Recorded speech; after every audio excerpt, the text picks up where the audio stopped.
the previous minister of government. And all right, we're on. Here we go. Anyway, folks, welcome once again. G Mike from Sunny Belize. We're joined as usual by Gregory Morrison from Sunny LA. Ray, I believe Ray Gongora, MBE. You're from Florida, correct? That is correct, sir. And we have three ladies. I see one apparently having some technical difficulties and bowed out and will be back shortly, I hope. Lisa Castanedas and Deidre Gillett. The name Deidre Gillett is more, I believe, prominent than all of us. Everybody knows, I've heard the name Deidre Gillett, but we're going to go for some introductions that will get us more familiar. Right? Let us jump right into it. First of all, Ray, and I know a sexist thing, right? But Okay, Ray has been. Apologize. Just shoot. Yeah, right. Ray has been prominent on Facebook. I've seen a lot of your postings and whatnot. How is it going where you are? In respect to Miami, Florida? Yes, that's where you're stationed, right? That is correct. Yeah. That is correct. Yeah. All is good here. All is good here. Did you get affected by the hurricane at all? No. South Florida didn't. South Florida didn't. Okay. At Miami, Fort Lauderdale, the Keys, no, we didn't. It was more North Florida, Pinellas, Tampa. Where is this now? North Florida. But the concentration of Belizeans as such would be more in the area where you are, Miami area as such. No? That is correct. That is correct. Yes. Are you aware of any Belizeans living up in that area where the hurricane hit? Not really. I know one or two of them, and one of them. Really, I know one or two of them, and I'm getting an echo. We got that. You can say that again. All right. Which you did. No, but yeah, go ahead. You're good now. Something happened there. I'm not sure. No, I said I know one or two of them, and one got in touch with me, and he's okay. The other I haven't heard from yet. I'm assuming all is well that side too. Wonderful. Let's hope that everybody came through okay. Be great. Yes. Deidre, you're in Florida too, I believe. No, I'm in California, Santa Clarita area. Mm-hmm. Oh, good. Okay. So you're hanging out with Gregory on that side of it. Yeah. We're both in California. Yes. Yeah. Now, you were telling me off here about the Optimist movement. Tell us a bit about that. What is it about? For that, I will let Mr. Ray answer that question, and Miss Olivia. But it's an organization I am very impressed with. Are you guys all on the same page with that? Are you involved in different aspects of it? Or are you on a board of directors as such? Myself, yes, and Lisa Castanedas is a member. Mm-hmm. I am a vice president on that Optimist Club 501 Belize. It is a registered nonprofit organization in Belize, and it is part of the Optimist International movement. You have some 500 countries that are part of Optimist International, and Belize is one of them. Optimist Club 501 Belize is is one of two clubs in Belize itself. Belize has two clubs. There's the other one named Optimist Club Belize, and ours that I am representing is Optimist Club 501 Belize. Does it have something to do with sailing? No sailing at all. No. Optimism and young people. Are you aware of a sailing organization that carries the same name? Optimist. I believe there's some little sailing boats and whatnot. They are part of the Optimist International. I see. Okay. Yes. Our concentration in Belize is not sailing, but you do have those concentration. The Optimist sailing, you have the Optimist soccer, Optimist football, Optimist softball. It all depends on the concentration of the leaders and how they will engage young people. So that is the objective. The primary objective is to engage young people and preach optimism and do events and activities that promotes optimism. Optimist Club 501 believes this is just our second year of operation. We started in July during COVID. So, and it was during COVID while we were locked up and couldn't go out. And it started on Zoom. And as I said, it's a Belize organization registered in Belize. But the directors are abroad, apparently. No, not at all. The president is Bernard Panton Jr. Okay. Our secretary treasurer is Darlene Gentle, who lives in Belize City. We have directors for the regions, for the central region, Director Bernie Panton Sr. Southern region is Angela Palacio. Western region is Ingrid, I forgot Ingrid's last name. Gomez. She just got married. Yes, just got married. Northern region is Miriam Paz, and we also have our PR person, which is Tessara Panton. They're all in Belize. Wonderful. But we do have an active diaspora contingent, so to speak. Myself being a vice president, Nacia Carrillo from San Jose Socots. I think that's where Nacia's is at. She's a vice president, and we have several people in the diaspora, primary people that are supporters and friends of the Optimist Club 501 Belize. Do you guys do fundraising events, etc.? Yes. As I said, we started in COVID, so our fundraising events have been very limited. And last year we did our first fundraising event, which was a theater production in Belize City at the Bliss Institute. 2 nights performance there, raised some good monies. People came out and supported us, and that financed all our activities for this fiscal year, which ends at the end of September. And so we're coming back again this year, September 22nd and 23rd at the Bliss Institute, doing another comedy performance, and again to raise funds to finance our events and activities.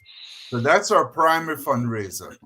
Wonderful. Tell me something, because you seem to have the bases covered. You had the north, south, east, and west, and that reminds me of the whole Constitutional Reform Committee that had an east, northeast, south, and west, and also a diaspora fifth element, if you will. Right. Is that kind of like more or less what you're covering there? Because you said the diaspora is integrally involved also. Well, they copied from us because we were before them. I see. All right. Well, we're getting it done, and that's all that matters, right? Hi, Mercedes Lopez. Mercedes Lopez might be one of your. There was a Lopez that you spoke of earlier. Ingrid Gomez. Gomez. Okay, but Mercedes Lopez is watching, and hi, Mercedes. Good night. So, guys, what's up next for Optimist? What's the goal that you're looking at? What are you hoping to accomplish, and how are you going about this? I'll let Lisa take over right now. She's very active where that is concerned. Hi, Lisa. Hi, good evening for having me. Well, first of all, we are actively trying to get our funds and donations together for our theater show coming up in September, and that would be the 22nd and the 23rd. And as Ray mentioned to you last year, we had a good first year that was able to financially help us in sewing programs, which we are trying to establish from for with the young ladies and young men in the different towns. So the sewing program has been a success this past year. December 2022, we had our first group of young men and young ladies from Port Loyola Library. The library is a part of the collaboration with us, and the children did very well. They had their second session this past summer, and they just had a second graduation as well last Saturday. And the same has happened with Punta Gorda, Dangriga, and most recently San Ignacio. San Ignacio just had their culmination of their first year sewing with the young ladies, and they did an exceptional job. All towns, Dangriga, Punta Gorda, and San Ignacio. This program, we're trying to extend it throughout countrywide, not in the main towns, but also extending it to the smaller villages through the National Services Library with their help and the help of their librarians. In addition to that, the theater show is the one that's supporting these programs. So our need for assistance with donations not only includes watching the show and coming out to support the show, but if there is no chance of watching the show virtually or in person, we would like, extended donations as far as sewing machines, fabric, material, anything that could help the youths learn a new skill. These skills are important. We're leaving too many children far behind, lack of finances to send them to school. So giving them something to do and a skill to learn, a vocation to have, is an asset that they can be able to sustain themselves not only now but later in life. Lisa, So it's this is where we interesting. are. Gregory, you can jump in when you're ready here. Okay. Lisa, we were talking the other day about the uniforms that our believers are going to Melchor to buy, when in fact we ought to have a sewing factory or some kind of area. And we're noting that they don't teach sewing in schools anymore. We used to have sewing classes and whatnot. Is it an attempt here to try to get people to start to sew again? Because we do need uniforms, we need clothes. It is easier to go to the store and just pull a suit off the rack, and many times they fit quite well. But the idea of being able to provide for self and for our own nation here in Belize, that was a very appealing idea. Is this kind of like what you're moving towards with your program for sewing? Yes, it is part of it. Essentially, starting at a young age, giving them skill, and where Miss Olivia Pat is heavily involved. She's already in developing stages of having women, all adult women, doing this program in Sukkot. So and as a matter of fact, they have already started doing and selling, giving them, the young ladies, self-sustainability. So some of these young ladies may take up. I want to make it very clear. Sewing is just not sewing. There's a broad spectrum with sewing. You have marketing, you have manufacturing, you have distribution, wholesale, retail. There's a whole market in sewing that we are not tapping into. And if we can afford to develop part of that industry for our children and our youth in Belize, men and women, why not? Why If not? I It's a could add, self-sustaining uh, industry. Lisa, if I could add, G Mike, in your best interest, we just started a tailoring program for boys in Dan Krieger. And what these children have been doing has become so impressive and so attractive to people in the diaspora, so much so that we have been able to gather more than 20 sewing machines Wow. Yes. sent to Belize. Dangriga has 6, PG has 6, San Ignacio has 6, Belize has 6. Then there's another program going on in San Ignacio with another group that the people in the diaspora provided some 12 sewing machines. Along with that, GMAC, what is happening is that seamstress are coming out of the woodwork. They are coming to volunteer their work, like Miss Olivia, volunteer their skills to help to teach these kids how to do it. So we are seeing a nucleus of older people that have this skill of not only teaching, but getting this done. I mean, when we look at some of the tote bags and the placemat that these kids have sewn, and we're looking at the pictures and the videos, and we're saying, my God, Miss Lolita came in the other day, and Miss Lolita says, I could embroider, and I could embroider Belize pan the teach the kids how to embroider Belize pan the placemat. And they could embroider the flag on the tote bag. So here you're looking at business opportunities. We're all excited about it. Believe me, it seems like we could create a little cottage industry from all that's going on. But right now, is it just the sewing program that you guys are involved with? No, we have the harmonica program going on in Dangriga. Started out with some 5 boys, got attracted. We had somebody from the diaspora, Mr. Anthony Murphy, donated 20 harmonicas. So we added another 20 students onto the program. We got some 25 people doing harmonica classes in Dangriga. I mean, you should hear some of the music that these kids are playing, and they're only like 2 months into it. There's speaking of harmonica, Errol Gill. I don't know if you know him. Awesome harmonica fellow. And that guy can blow a tune. So now we've seen programs like this come along, and quite often, unfortunately, they fizzle. What are you guys doing to ensure that we can sustain this? Because certainly as far as the sewing is concerned, that is I applaud that fully, because that's something that we certainly can use. And I don't see why, and I was asking the question, why we cannot sew our own uniforms. Yeah. Well, sorry. I think we've embarked on that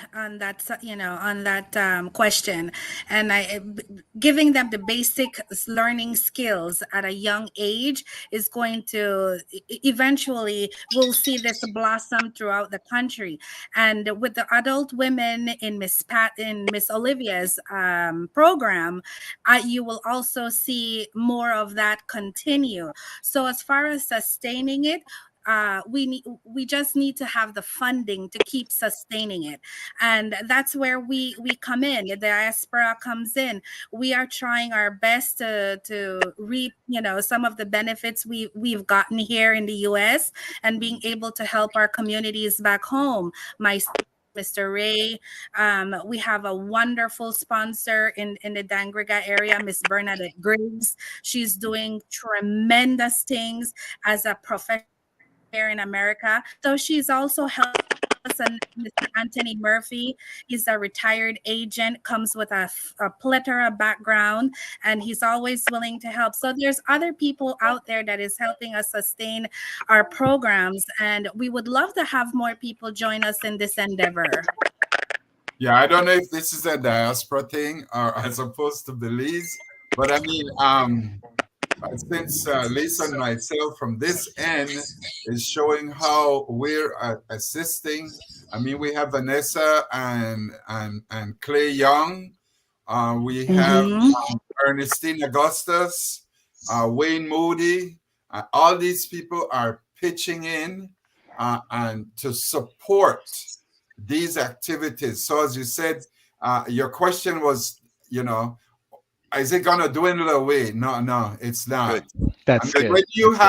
When you have a production, a theater production that is coming off in September with 3 women out of New York, Belizeans, Althea Leslie, Gilda Courtney, and Anna Pitts White, and 1 man in Belize, me, myself directing it here on Zoom, wrote the script and directing it, and we're all doing this on Zoom and bringing it to Belize to raise the funds. 1 man and a treating. 1 man and a treating. Comedy, full blast, dealing with culture and behavior and everything about Belize. I mean, it's gonna be build theater and the arts. All of that, we're looking at the effect that we're having. So it's actually just on Zoom that you are able to view the content. No. This is a big. You can go live, right? It's a live show. Okay. We're rehearsing on Zoom. I see. But you're right up with the celebrations, the September celebrations, right? Right after Independence Day. Yeah. Sounds like a page from Gregory's book with the 1 man and 3 thing. No, I can't handle more than 1 really, and even that. So, but you know what, it's the diaspora thing, because our initial hope was to be able to, with this program, do what we can to bridge the gap between Belizeans at home and those in the diaspora. How are we doing with that, Ray? Are we making progress? And do you see a time in the future when we can come together and be Belizeans all at heart? Belams, no? They call it Belams. Belams. They cut us short. Maybe because on a flunge sometimes, right? And because we're going to lead twang, Yeah. No, it's where Optimist Club 501 Belize is concerned, there is a togetherness. And you're optimistic about it. Yeah. Very optimistic. Most definitely. About it. Yeah, right. Nothing else, right? That is the picture that we not only painting but we mixing. Honestly, right. It's coming across very well, very well. Well, I think we have some work to do, but I like you, I'm optimistic about it that at some point down the line we will be able to come together. I sincerely believe that the diaspora should have a seat in Parliament, whether it's an upper or the lower house, but somebody to represent the views of the diaspora. Of course, I've always felt that the diaspora need to come together as a more cohesive block, as opposed to just spilling at people all over the place. And something like the Optimist program, I believe, can serve to bring the diaspora together. People like Vanessa and Clay, who do amazing work, even with the Diabetes Foundation, etc. Wayne Moody, who does his spiritual stuff and whatnot. Exactly. I think you have some good players in place.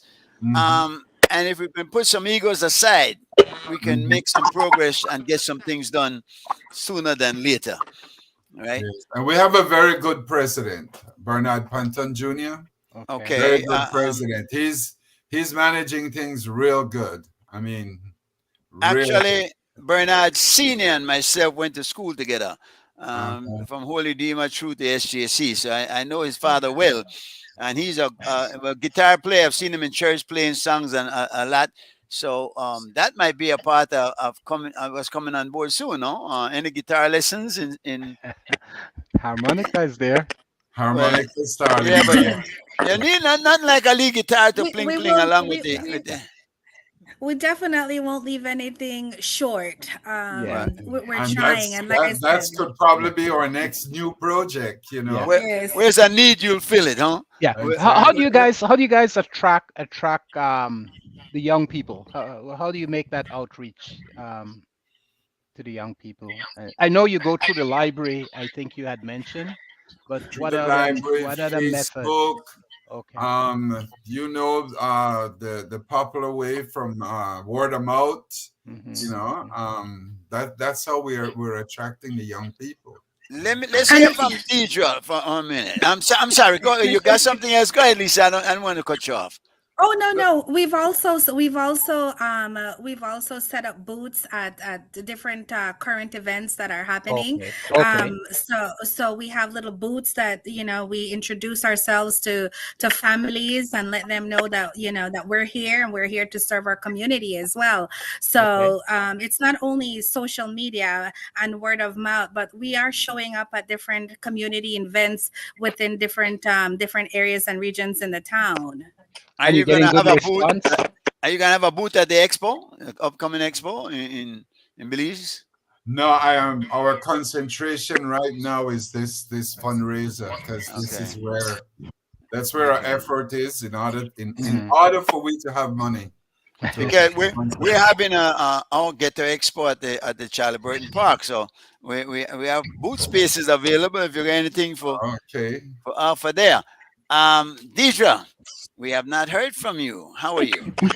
I'm good. I'm enjoying anything that uplifts us as Belizeans, and Tell us thoroughly about enjoy that. Deidre. What do you do normally? Um, I love research. That's my thing. Okay. And it's obvious with as much as I share online, but I can't credit myself. I was a child who loved to be with my elders. And what I do is just an extension of what I've been taught from my youth. History of Belizean history you're talking about, and ancestry and whatnot. I see you've done a few searches in your own background and you've come up with some family members and whatnot. How do you do that? Do you do the DNA route, or do you just go into the big books and whatnot and records and search? For me, it started off with oral history, as most of us were shared with from our ancestors. And then I took it to another level by verifying the oral history. And then eventually I did a DNA test to see who my ancestors were, what my background was, which correlated with some of the research I had already done. I personally love looking at the vital records. I like searching periodicals from hundreds of years ago. And you can get a lot of information. Sorry. Yeah. That should keep you pretty busy. It does keep me busy. It's something I literally for hours. It's my hobby. I love doing it. And I most love connecting people and forming these connections as Belizeans.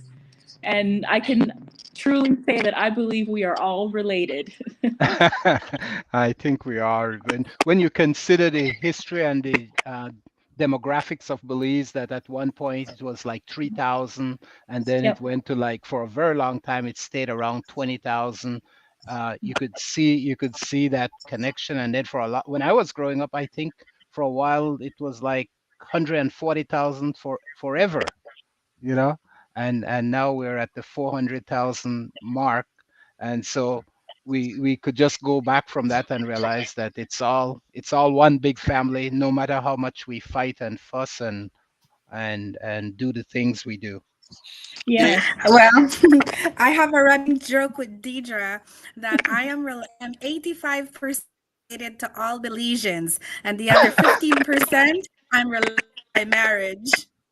Yeah, that's truly how it is. If it's not blood relationship, there we could find an entanglement somewhere. What is what is interesting, it seems though, that we have lost, and it's disturbing, most of that oral history, that the conversation between generations has kind of gone to nothing.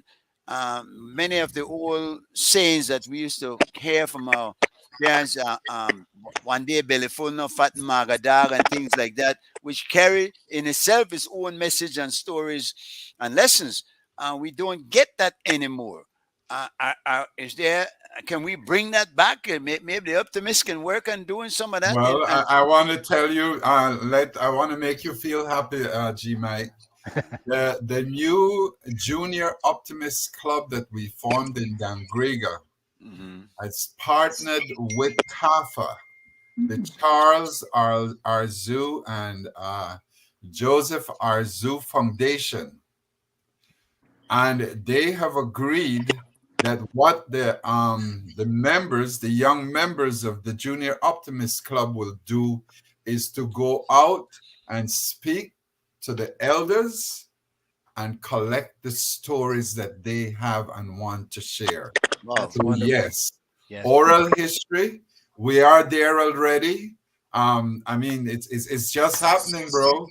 And you're going to be you're going to be recording all of this, of course, and putting it in a definitely library somewhere, or somewhere, yes, a reservoir where we can go in and dip out. Yeah, exactly. Yeah, that's an excellent move. Sports. What type of sports are you promoting and to this point are involved in? None yet.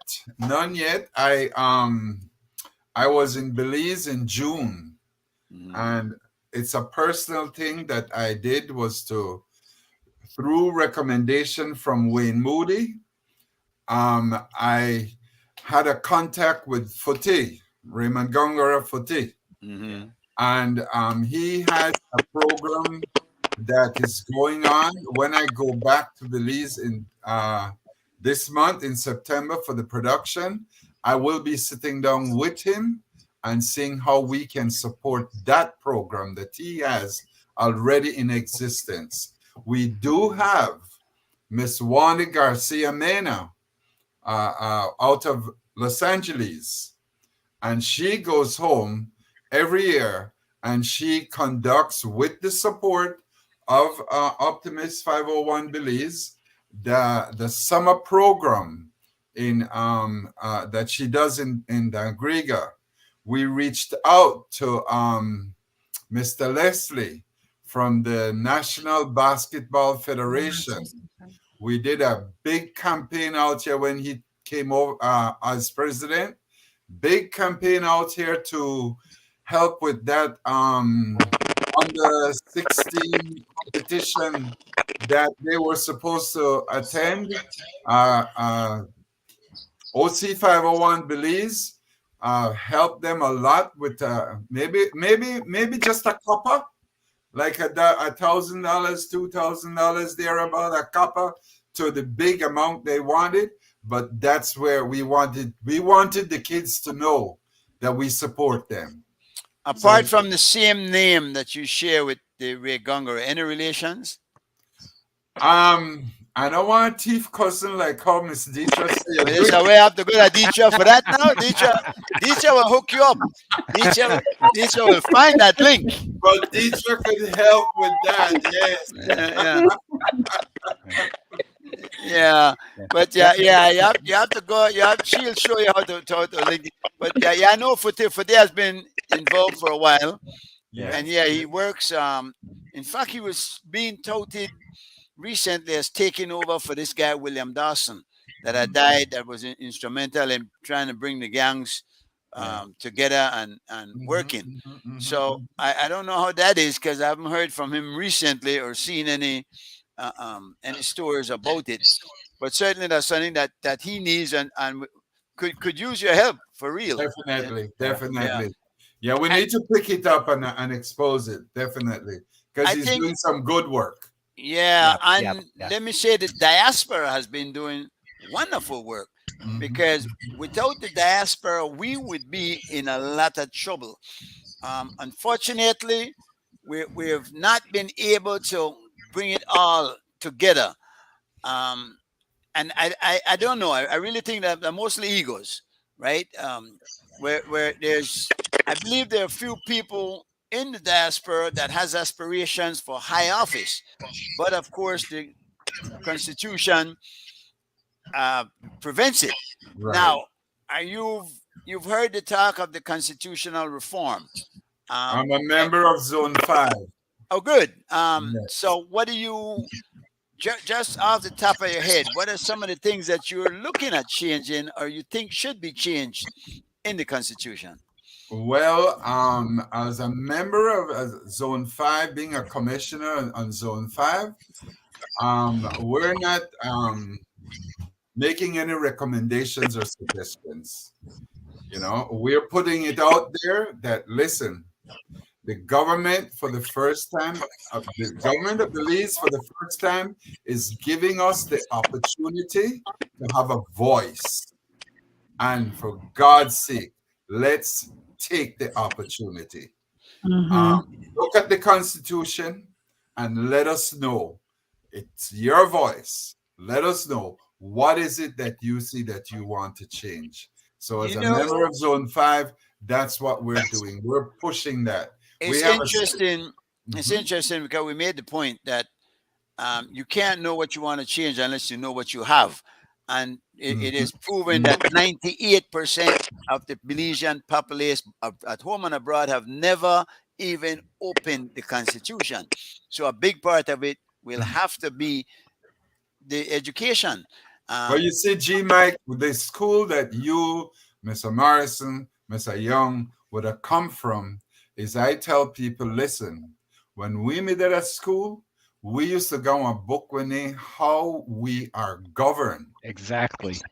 How we are governed, and we knew something about the Constitution of Belize then, and even so, because of that, we have something now that we can hold on to.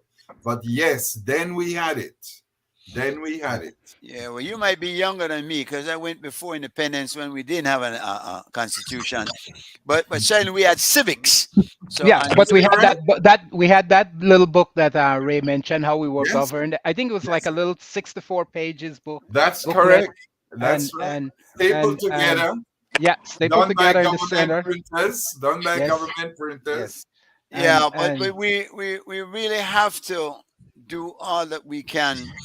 The commission now is going to be, I understand Dickie Bradley is going to be up there with you guys in Florida soon. Yes, we have one starting next week, Tuesday. It is the 1st of September with Daryl Bradley. Yeah. Yeah, and they're not necessarily coming to us. Zoom have it everywhere now, you know. Well, it's amazing. Yeah, because people condemn Facebook and they condemn social media and whatnot. But we couldn't be having this conversation right now without that. So it's certainly not all bad. And unfortunately, we tend to accentuate the negatives as opposed to being optimists and accentuate the positives, right? But and I love the title, and it has to catch on because, well, it's needed. We'll send you a membership form. Don't worry. All right, and certainly I Lisa, what is it? We're at 65, 75 strong members.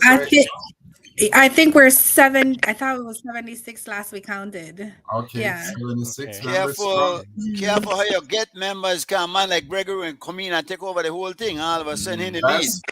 That's fine. We like anyone that's willing to. As long as you don't lead, we are astray. Yeah. Now, tell us more about the. I don't know how much you could give away, but the show that's coming up, and you talk about 22nd and 23rd. This next week nearly. No, 3 weeks away. I mean, I'm just saying. Yeah. They're not long. That's how we feel too. Yeah, directly out. And the way time flies, I tell you these days, I don't know about one, but for me, it seems to be zooming. Just the other day, we were celebrating Christmas. And in fact, as far as I can remember, the other day when we had 2,000 and worry about Y2K, what that would bring. Now here we are. Almost 25 years then. Yeah, that's amazing. But it is so. And the show is up now. So for mature audiences, what we have. This is interesting. And the man I treating. is it a relationship of a man with three girls, three different? You're gonna get That some is heat. correct. That is correct. And you have three ladies who get Yeah. together Uh-huh. and they talk about everything that three women Lord on of the mercy. fence side would talk about. It's That I see the prices, and that seems to be worth that. I'm sure we'll land something coming out of there. well, definitely. You might have only problem with the church though. I don't know what I'm saying to promote there. Lisa, how you feel about Yes. that? Are you one of three or one of or just one of one? You're not to tell me. Well, I won't tell you, but I'll tell you Okay. this much. The show is wonderful. Last year's show Uh, was extremely an eye opener for me. I had never been to a Belizean theater ever. I didn't even know that one existed. So for me, it was a first time experience. It was a learning experience. I love the show so much, guys, that I even flew to New York in February to watch the show for a second time. That's how good this production is. You guys can't miss it. I'm saying it because I'm a part of it. I'm saying it from an audience perspective. It's enjoyable. You understand what they're saying, and what you don't understand, you will learn. but you But talk about great this show. you talk about this current show that's coming up. Yes, No. this is a new show. Okay, the and, last one. The the last last one. Yeah, one. yeah, So yeah. I'm sure with Ray being the director and writing it again, it's going to be a wonderful show. It was great the last show for last year, and I am looking forward to this year's show. I am Wonderful. telling everyone I'm doing everything I can, and I would love for you guys to join us in this endeavor as well. Ray, did you write last year's show as well? Yes, last year I wrote and performed as well. That show played in Belize. The Friends of the Anglican Diocese of Belize in New York brought it out to New York in February of this year.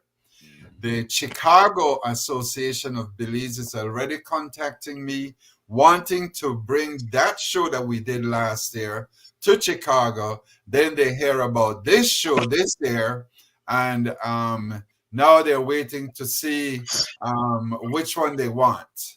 So what's your experience in playwriting? Have you did you study it? Did you go to school, or is this something that you just worked on? playwriting, I did 2 years of theater in Jamaica at the Edna Manley School for the Performing Arts.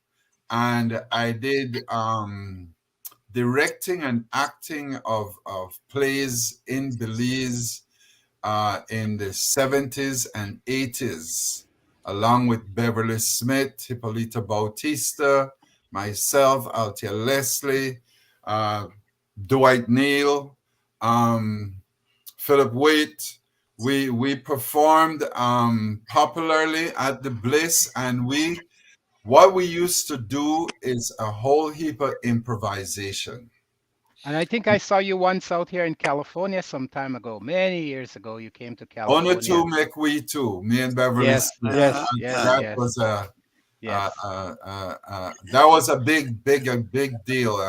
Yes, I we did remember in that. California, New York, Miami, Chicago. We even took some of that to the festival in Canada. Okay. We Square Peg Players, that was the name of the group. We were one of the first first theater group to perform at Carifesta, which was in 1976 in Jamaica. And we performed in Carifesta 76, in Jamaica 78, in Cuba, and 81 in Barbados. Well, Okay. I can't wait till you and Deidre hook up and then get to doing the historical thing, because I'm sure that there's a lot back there that we can pull from Exactly and put what in I play was form, saying. right? Right, right. And now with the constitutional reform also, maybe something from the constitution, we could put that in a kind of theatrical play, so we get the lesson across in humor and in a way True, they can relate to, no? So true, just true. some thought for moving on into the future, Very right? true. Very No. true. Well, I know Deidre is a fountain of knowledge and insight on the on all this stuff for genealogy and research. So I want to hear a little bit about how you go about doing those research and how it could be shared so that others that might be interested in it could participate and you could give them some direction. Could you share some? Do you go to the Library of Congress, or how do you gather? You gather seemed like a wealth of information on Belize. Is it through the British Library system, or is it the Library of Congress? Tell us a little bit about that. Yeah, Mike is muted, Deidre. Yeah. And Oh, yeah, Sorry. there we go. Yeah. Okay, I want to shout out to Miss Julia Young. She keeps coming across the screen. Yeah, oh Julia. yeah. Julia Young. Yeah, she was. Yeah, go ahead. There's something to your your voice mic. is not coming Your clearly. mic is a bit, I don't know. Is it shake? See why? Some- Where they go? I see why. What thing that happened? Yeah. No, You're right. You're muted muted again. You're Something- muted. You're muted. Your mic is not Stable. open to close to you, to far from it, or what? Check it again. Can you hear us, Steve? Yes, I we can hear you now. now. Is it still kind of cracked, or are we good now? It is Something- There's a little bit of, crackle. There's a little crackling. Yeah. Take your hands off the desk. Take your hand off of this. All right. And there's something is there. The way you're moving or something is moving. You have a fan going or something? Oh, then Oh, that's a little bit better. There it is. Well, wait, something you- there. You move somewhere there. Let's be No a move, bit no move. Stay one place. Stay one let's, place. let's be optimistic. Let's be optimistic. We'll get this in a minute.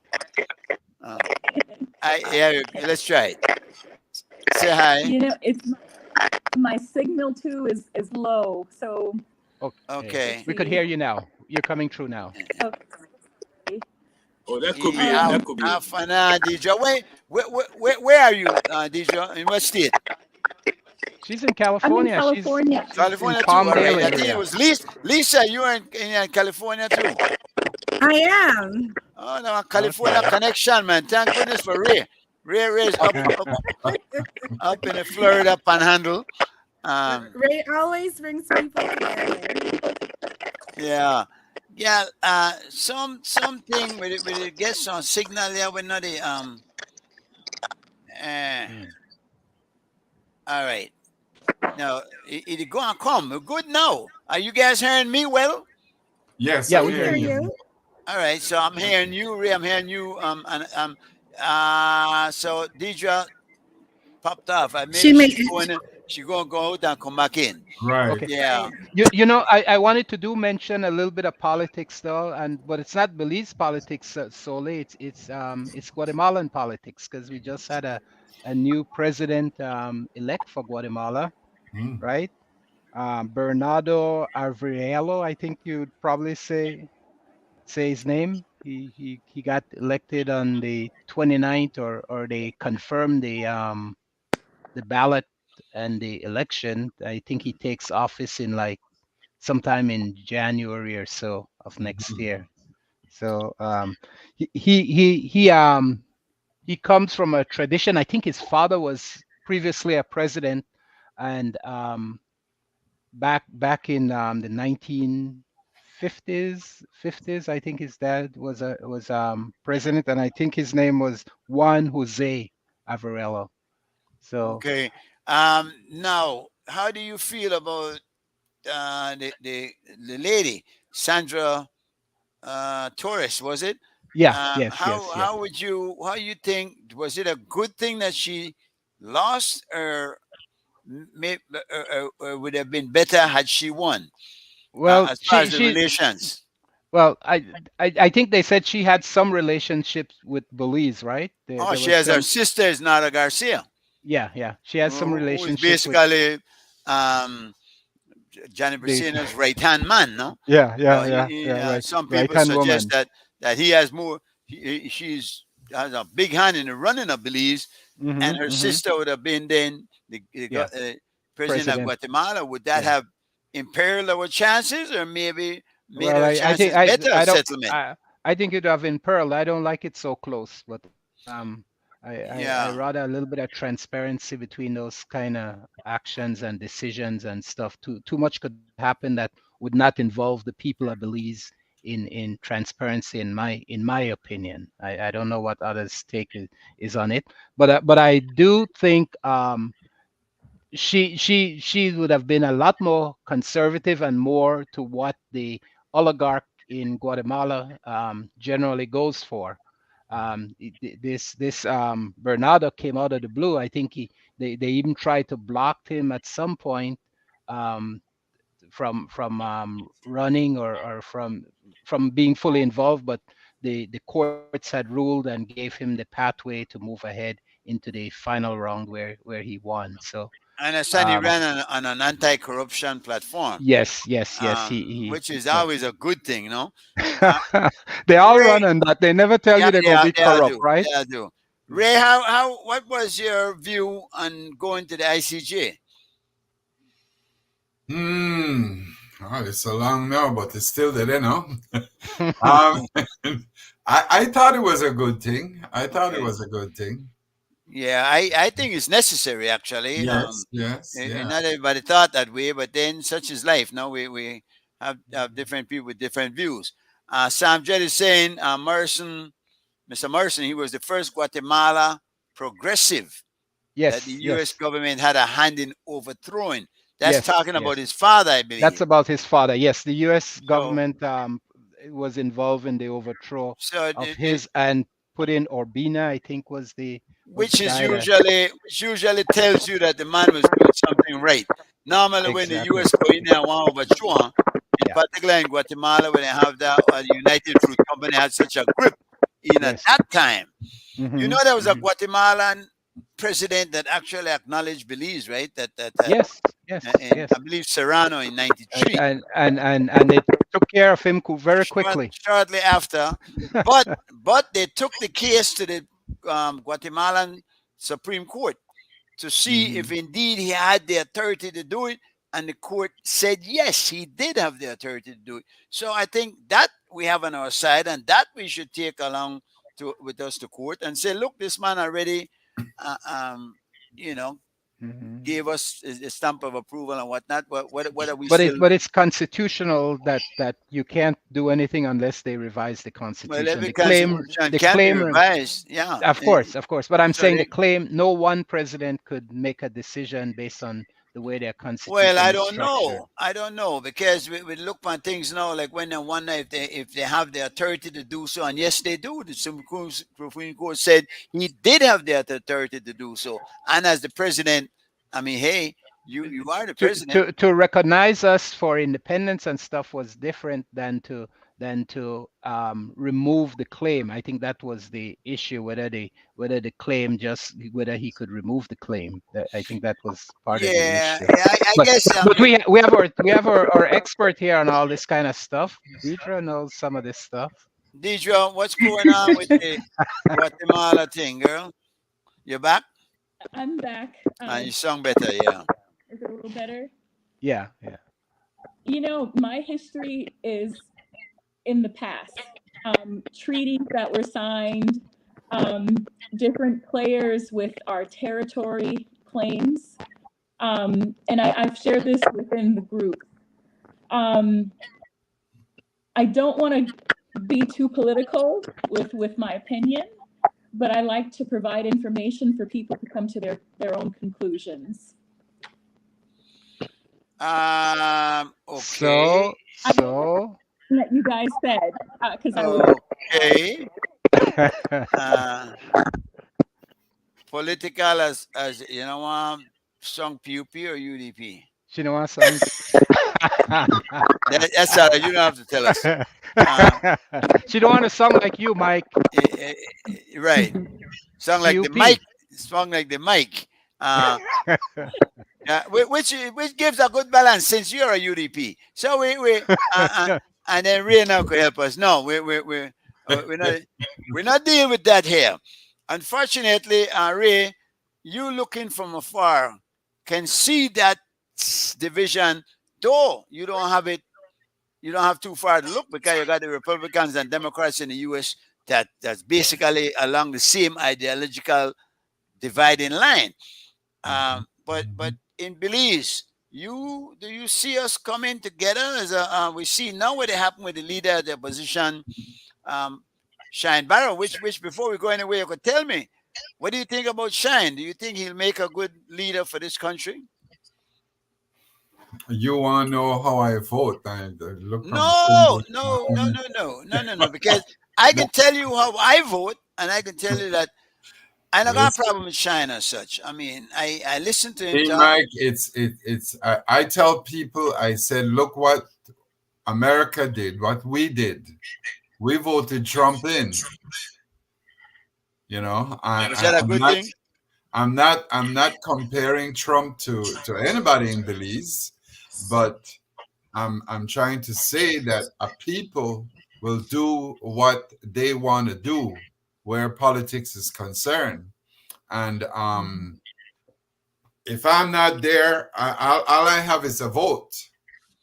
If I'm not there to help propagate and get a certain message out, then I better keep my mouth shut.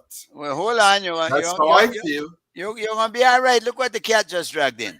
There it is. Allow me to introduce another member of our panel, Mr. Jose Cowie. Jose, the members of our guests, we're full up our guests tonight. Of course, we got Ray Gongora in Florida. We got Lisa and Deidre in Los Angeles. And, of course, Gregory. So, and we're going to talk about the optimists they have. We have to fill you in from the start, unless you were listening. We try tie Ray down now for how you feel about Shine. And I see Shine went to court today, by the way, represented by a friend of yours, Dickie Bradley. And yes, I call him my friend also. It seems they won the case. They did. Shine was trying to, for the information, guys, Shine was trying to register in Mesopotamia, where I imagine he can be assured of at least one vote, which would be his, no? And they didn't want him to because he didn't do it in time. He wasn't living in there long enough. There were interesting political turn we're seeing here. Joe, can you fill us in here? Yeah, from what I understand, he did register there, and he did vote there, and they found out subsequently that he may have registered, even though at the time he wasn't living there. And then there was a person who vouched for him that he was living there. And I believe that the government reacted as a consequence of what had transpired the week before with China and the government. And they decided to maybe make a move of charges against him. I don't know whether that will hold up, for the reason that we know that it is a contravention of the Representation of the People Act to claim that you live somewhere for the 2 months period required to register there, when in fact you don't live there. And I am not in any way encouraging the violation of it, but it seems to have been normalized and accepted to some extent that a lot of people do register in places where they may not have lived. In this case, I think they are singling out him for the reason that we all know. So that is the position. If they should, it's not a matter that has, as far as I'm aware, has gone to the court. No. Is the PUP on a witch hunt? Well, I wouldn't say it's a witch hunt. I think that they are actually reacting to a position that Shine had taken. First, with the vote of no confidence in the Prime Minister. Secondly, I think he did exceptionally well when they attempted to take a piece of the legislation for the amendment to the Constitution, which even when it had approved by the Parliament, when it went to the subcommittee of the Parliament, they withdrew it. So that was a big thing for China, no doubt. But I do think they're politicizing the elections and boundary in a very terrible way and using the power of government totally wrong. Well, listen, I was reading the Constitution about the commissions, the election and boundaries, and it should be people of high integrity and good standing. But these are political cronies. I think of a man like Alberto Argas, who was when the UDP was in the elections and boundaries, well, he was shamelessly biased and partisan. Let me ask the question though: Is the United States of America on a witch hunt for Trump, because they're going after him with everything that they have? Well, I don't know if it's a witch hunt. There, he seemed to have came up against the rule of law in many areas, and it is well known, and that they're attempting to hold him accountable. I think it's just part of the process of being consistent with the law. So you don't think they're going too far, and it's not because it's Trump. If it was Biden, would you feel the same way? I think there would be people that would be doing the same thing. Okay. Yeah. Yeah. Okay. Yeah. All right. Yeah. Just think. Anyway, guys, let's talk more. Joel, our guests are members of the Optimist Club. Not to be confused with the Pessimist Club. But with they are optimists. They're little sailing boats that are called optimists, and I understand they're also involved in promoting that. But there's a show coming up on the 22nd and 23rd, and Ray, we can't talk enough about this show. Let's go again for Joe's benefit and viewers out there. Joe, we have 3 women in New York. They play the leading roles in this production. 3 women and 1 man, the Belize, as part of the characters. So, bottom line, the 1 man and the 3 thing. So that's the whole team of the production. 1 man and a 3 thing. So we're dealing with a social commentary of the things that women would talk about when they get together and standing up at the fence or the gate, and so that conversation is very much, not getting a big people conversation. Bottom line, they tell you, it's for a mature audience. So well, as one child, you must know your place, not getting a big people conversation. And these 3 ladies will lay it out as raw and as popular as it is among women in Belize, and how they deal with this 1 man we're getting as treating. You make Joe smile. Well, Mr. I see the man that blush. The man that blush. Guilty feeling. You're guilty now.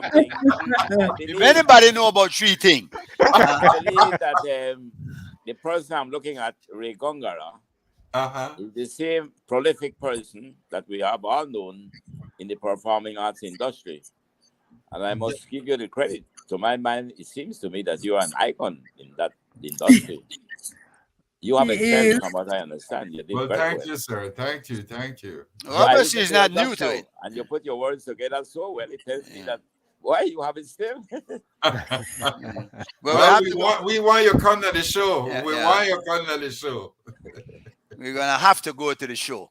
Yes. You're talking in Belize City, right? Yeah, at the list. September. When is it? Repeat that. I thought it was in New York. No, the 22nd and 23rd of September. That's because the 21st will fall on a Thursday. That is correct. So it's a Friday night and a Saturday night. Yes, I will be there. That's good timing too, because it's right after everything has the celebrations are over with, and then people got a chance to relax and go sit down and laugh a bit. Exactly. Yeah. I will say this to you, although I just come into the show, I don't want to take it over for the chairman. But the Bliss Institute was where I saw people of quality that, in my mind, and I may be sounding biased, is lesser than none that I have seen. And I've been all over the world, Europe, Africa, South America. And I'll be telling you, a population of 400,000 people, to have able to produce such talent in this country. By God, we should have been promoting the performance as an industry. You're going I have right. gone to the Bliss Institute for every show that was there. Right. You're Right. going What I directly. saw there, I've been on Broadway, and I'm be honest with you, I might be sounding a little biased because of it. But what I I saw, remember seeing you in the audience. what I saw at the Bliss was nothing less in talents than I saw on Broadway. Well, Joe, you're Bigger going. stage, bigger lights, but not You- better talents. Right. You're going directly against what the Prime Minister said, because he suggested that we don't have any talent. Oh. That was he was talking about his family. He was saying he was saying they're the only talented ones. I See, think what happened to him, though, I must grant that he was sincere. He didn't understand the difference between talent and skills. I think he meant skills. You always give him a pass, Joe. That was the theme of last year's show. No That talent. was the theme, yes. You know- Belize people now got no talent. are you serious? Yeah, I'm very serious. that's interesting. Well, Well, I would I argue that every day. Belize Yeah. people have talents. What Belize people Yes. want is the opportunity to develop them into skills. That's what we Yes. want. Well, I think more than that. I think the consensus is that Belize people do have a lot of talent, but zero discipline. Discipline that where we lack, the discipline of getting up and sticking with it and going every day to do the practice that's necessary, do whatever exercise is necessary to develop that talent. Because raw talent is one thing, but until you do what Ray, for instance, is doing, is putting into practice and working on it, then it will be just another person who could say he had talent, but nothing to show for it. So I think we got a lot to go. I am very, very happy about the news that we're getting some Joe, because the Lisa is a part of the sewing, the move to bring the sewing back into Belize. And remember, we had that whole discussion on the show as to why we can't have seamstress and tailors in Belize sewing our own uniforms and clothes that we wear.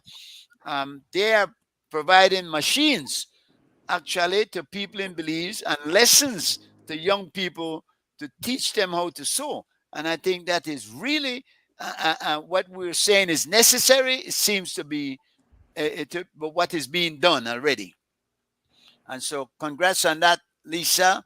And, Is and, that, and sorry, is that separate from the one that I saw the ambassador for Belize at a ceremony where they were turning over some sewing machines to some people? Is that separate from what you are doing? Yes, that's separate. the ambassador for Belize or to Belize? Not the U.S. ambassador in Belize. The lady, Wang or Wayne. Yeah. Yeah, they were turning over some Michelle Kwan? to some young girls Michelle Kwan. for sewing. Yeah, no. Actually, I've been very impressed with the ambassador. She seemed to be always out there doing wonderful work in the communities and with different groups. I know it still keeps America on their same agenda, but I've been very impressed. She hasn't behaved like any other Belize U.S. ambassador I've known in Belize in terms of getting out there into the community and just being seen and being active. Maybe the media just likes her more than the others. You know, they do that. A woman and look too bad, so they definitely give her some publicity. So I don't know that she's doing more than the others, but I think she is. I would be surprised if she had some connection to Belize, because she reminds me of Belizeans. She go on just like a Belizean. Nearly talk like a Belizean man. Yeah, that's why I said she's out there in a way that I've never seen any U.S. ambassador. That's right. Exactly. acted in the past, and I'm very impressed with that. Fully agree with you. She gets involved in she gets involved in across the board in all type of activities. Lisa, do you see? Invite her to the show. Yeah, indeed. Yeah. do you see sewing coming back into the mainstream of Belizean psyche as far as there was a time when there's a sewing machine in just about every house. Definitely. I have my own personal story with sewing machines. My mom was a seamstress in Belize long before she came and she migrated to America. When she came to America, she continued that profession here. And with her sacrifices in the sewing industry is how my brother and I were able to go to universities here. So I don't see why why we couldn't have this as a sustainable profession in Belize. And it all starts with the skill. It all starts with the basic hemming and stitching. And as I had said before, what the Optimist Club is doing, we started out trying to making sure that the kids had something to do, keep them off the streets. But keeping kids off the streets is also providing them a skill and a talent that they can develop on. And I was a guest speaker at the ceremony this past weekend, and I explained to them that sewing is a multi-billion-dollar industry. And I don't see why us Belizeans can't tap into that industry. We have marketing, we have manufacturing, we have distribution, wholesale, retail. Anything that comes with sewing is money. If you provide the fabric, if you just sell threads, if you only sell sewing parts, sewing machine oil, there's a whole industry in it. And I firmly believe that we can go back to that. There is no reason why we shouldn't. And all we need is the motivation, the discipline, the dedication, and the hard work. Once we put it in, we're going to get it together. It's not difficult. And I will keep saying this. My mother was an example to us with sewing. She used to sew. Let me tell you a little story. My mom used to sew in Belize late at night on the veranda. And we would sit and watch her, and she would still get up and go to Blue Angels. And I always wanted that life. And she gave me that life even better. But, of course, she left Belize and she came out, she came to America, and she did very wonderful in the industry. She sent us to school. And I think that sewing can send a lot of us back to school, educate us, and we can have our own designers. We don't need Michael Kors. We don't need Donna Karen. We have a whole lot of Maria Estelas in Belize as it is. We have talent. I mean, we have talent, and we just got to put our skills together. We have it. We definitely have it. Did your mother continue sewing when she went abroad? Yeah, she did. Did she cater to an American audience, or were they mostly for Belizeans that she sewed?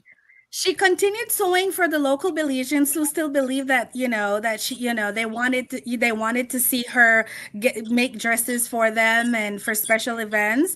She had her own store very early on in the late 80s and early 90s here in LA, in Long Beach.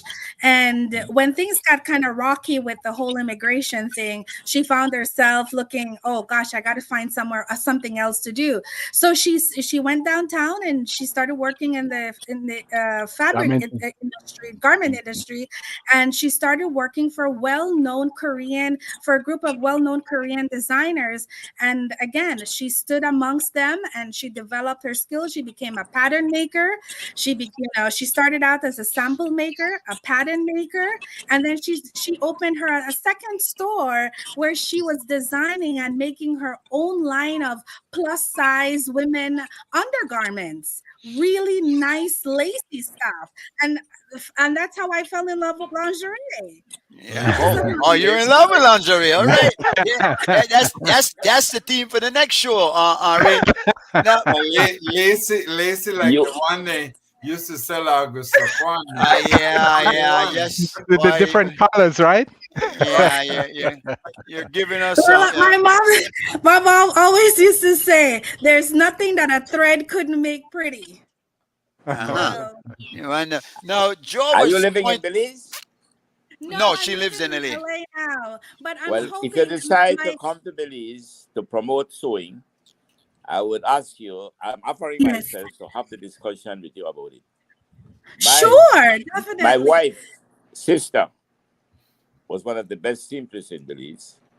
She built a hotel from it. My wife was one of the top seamstresses in Belize. I bought her at the time an industrial machine. What had happened, and I'm not saying this to discourage her from doing it in Belize, is that we were following fashion, which was not bad because we could have designed them from the books that we get. And especially with women. No woman wants to know that they want to put on one dress where somebody else will have. Yeah. Man don't Right. mind. They could put on one shirt and somebody else got the same shirt. Don't tell women. They don't want that.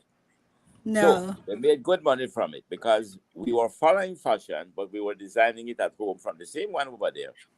And Right. what interfere with the industry, but it's not to discourage you, is the boutiques. The boutiques came and they begin to bring it to Belize. And they begin to bring it to suit some of the consumers. So we shifted then from sewing into boutique. Right. That's what we did. Because we Yeah, realized and that, but I'm not suggesting for one moment that you could not make some money still from sewing. But remember, the time has changed in Belize. We, well, I will. Oh, I'm sorry. Go ahead. no, the point I want to make is that if we can stop follow fashion, which is difficult, and lead fashion, but it's hard for us in a small country. What would But we follow be fashion. what would be the But option? I do believe what you said, that that women do like that unique piece, and if it could be created locally, Right. and they you know, even though if it may take the image of a existing pattern or fashion there, and you mix it up a little bit with something that they like and want, I think it would be well appreciated. Pay for That's it. right. Joe, I Joe, think there's still a market there. what do you do as opposed to following fashion? What do you do? I mean, you create your own designs. Is that what you're saying? Yeah. Joe? Yeah. Go You're ahead. asking me? Yeah. Yeah. Because What is difficult for us? you said that we followed fashion. I'm saying what is the alternative? What Well, I don't think we have much of an alternative. There are certain things that we'll always have to follow, and we have to innovate because we may not be able to create.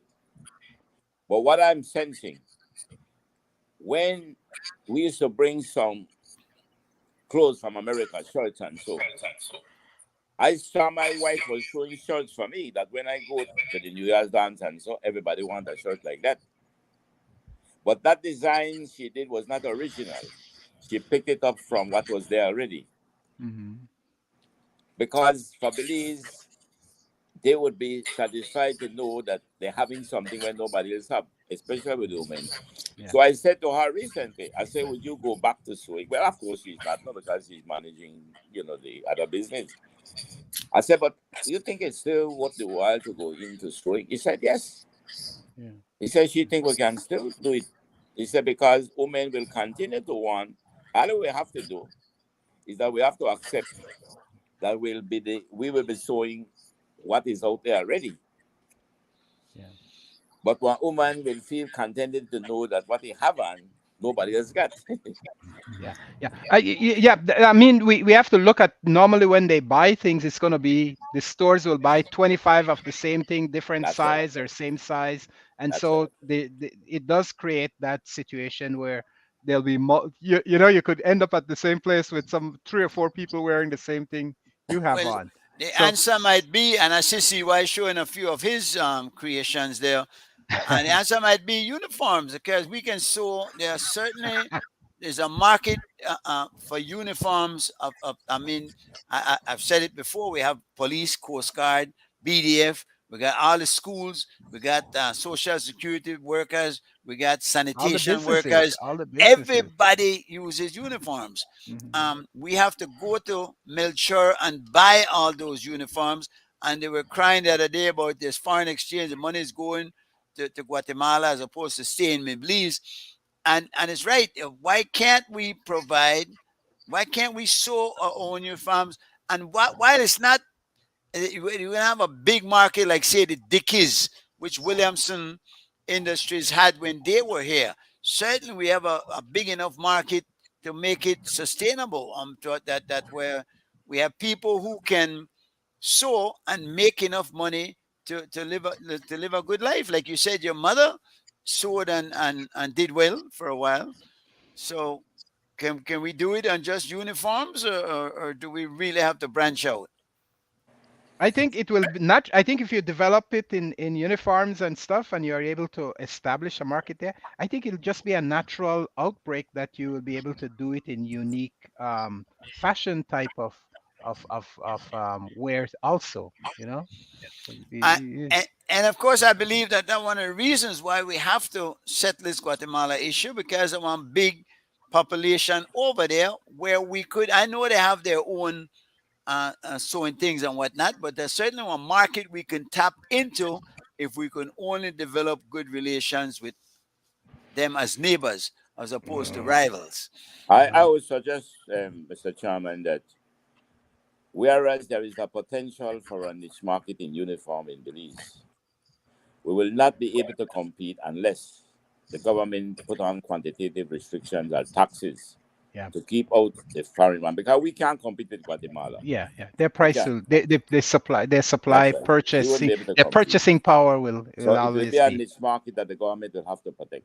Unless we get really creative, no, and because they'll buy what they want. If you create something that they want, they will buy it.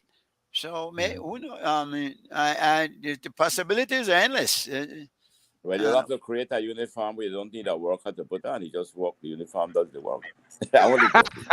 Hey, you sound like you want the chip now. You want chip? You want chip? You want? Yeah. Ain't that worry about you? Yeah, but so the Optimist now, where you're telling me that it's about 2 years that you've been in operation. That is correct. Are you satisfied with the progress you've been making? Are you see it going according to plan? Yes, I am very, very satisfied. The only thing that I am concerned about is we started in Zoom and we cannot get out of Zoom. We cannot have a physical meeting at a place, and it hasn't happened yet. But it's kind of tough when one lived in Miami, one lived in LA, don't you think? Well, we can be on Zoom at a meeting place where the people from Belize are at, say, the Pickwick or Biltmore, etc., and we from the diaspora on Zoom. Well, and I don't see a problem with that. I don't see a barrier with that. You know, in my office, sometimes I'm sitting at my desk and I want to talk to someone. I could walk over there and see them, but it's easy for me just to Zoom them and hook in another person and go with it. And it feels it's amazing technology that has moved us forward in leaps and bounds. So I don't see it as a challenge. Here comes Deidre again. Let's try this one more time, Deidre. Say hello. Sorry. But you sound much better, and that crackling is gone. What did you do? I live in the mountains, so the signal can be bounce around. So you're warning us that we might hear that again at some point. And I'll and I'm so sorry. No, don't be. You're here with us in spirit anyway. We felt you. Thank you. Yeah. Talk to us more about research, because Greg was trying to pull that out of you. Is there anything you can advise others as to any route that you go to make research easier? And how important is this research, do you think? So, good old-fashioned library is a good place to start. With our vital records, the Mormon Church has quite a bit of our vital records from Belize that they scan, and for many years they were not indexed. So you had to actually scroll through films looking for what you needed. I want to give credit to a very gracious lady by the name of Laura Fern Curry, who took it upon herself to go through these films that was archived at the Mormon Church, and she would copy the citations, copy the records, and upload them into different genealogy sites. Within 2 years, these records have since been indexed so it's much easier for people to search records with a date range or a specific name. And does that also affect Belize, those records? So these records were taken from the Belize Archives Department, I believe, back in the 90s. Okay, okay. Instead of going to Belize, you can access a certain period of record. I believe it's up until 1930. Vital records, which would be birth, marriage, and death records, through the Mormon site, which is called FamilySearch.org. Okay. I personally like to know the context of a person, which I won't know everything from these ancestors, but you can get a lot of information from periodicals, as I mentioned earlier. I'm a fan of reading old newspapers, and I've come across quite a bit of our ancestors' names, such as the property tax, what they paid, where they lived, what their occupations were. And that information is also on many of the vital records, the occupations of our ancestors. And of course, the oral history. Oral history for me was my guide of where to look, what year range to look. If anyone travels, I also would encourage them to visit local libraries and archives departments. I was able to get quite a bit of records from the New England families, which many of us are connected to. Growing up, I heard people say that the Gillets, the Tillets, the Crawfords, those River Valley families were Scottish or Irish or English. But that information is not correct. You have to look at the records and see where these people came from, and the story as to why they came to Belize, which is an amazing story for most of them. Yeah. Based on your research, was the Battle of St. George's Key a reality or a myth? I don't only look at a British perspective. I like to see different perspectives. What did the Spanish write? So I go into the Spanish archives department. I've actually visited the Spanish archives department. Okay. It's well documented on the Spanish side in newspapers from New Orleans. It's documented in addition to the British side and the Jamaican archives.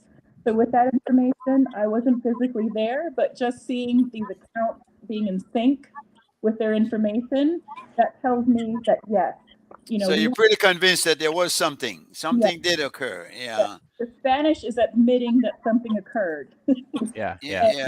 And they wouldn't do that having lost if it hadn't. Yeah. Did the slaves fight? They did.